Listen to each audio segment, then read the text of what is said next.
شغال السخان حقك يا سيدي ما في الانابيب. لا ثواني يا عيني عليك يا اهلي، يا عيني 6 نقط في 5 ماتشات يا ناس.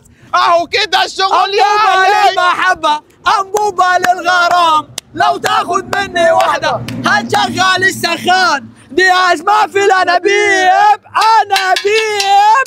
يا في يا صديق، مالك يا صديق؟ ام بفجرت في وشكم الانابيب يا زيدان وعملتها معاكم يا جماعه تعبانين. مش قلت لكم لا تطلعوا بالتعادل لا تطلعوا خسرانين؟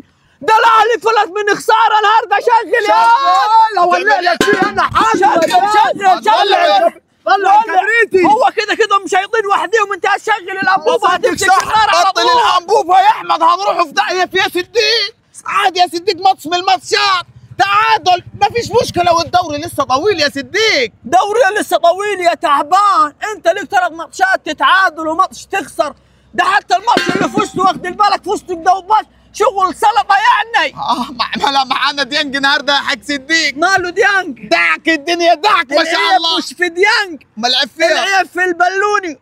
شغل درج ده مش هينفع. كلهم هيدرجنوا يا بابا. اقول لكم تعرفوا ايه اللي يجيبكم ورا انتوا؟ يا صديق المشكله ان الفرقه كلها ظباط، مفيش امناء شرطه يا احمد. ولا عساكر يا بابا، كله صح مفيش شيء. زي بعض يا صديق. ده ايامكم كحله واللي جاي عليكم سواد. لما ده الظاهر يا صديق، ما باينه كل وأنبوبة حاجه. للمحبة، أنبوبة للغرام، لو تاخد مني واحدة هتشغل السخان. حقك يا سيدي. ما في الأنابيب.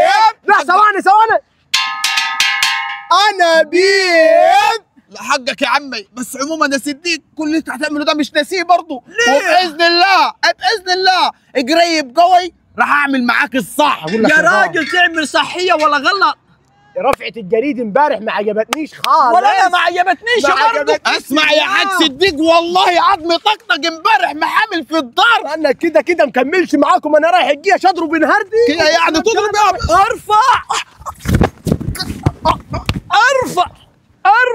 ارفع الجريد. الأهلي تعبان يا أحمد.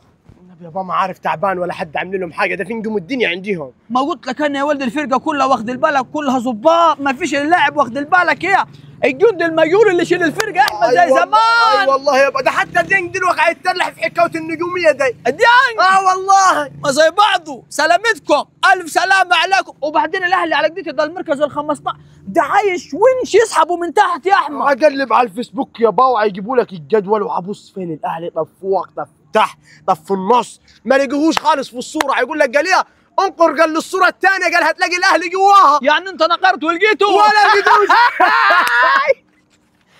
جبت من الانبوبه داي. انا عارف كانت هاني كان ورا محمود ابو خالد. يلا بينا نرجعوها له، مش شاكرين يا احمد عدولك في المسرات. يلا نحن وماشيين. انا بيه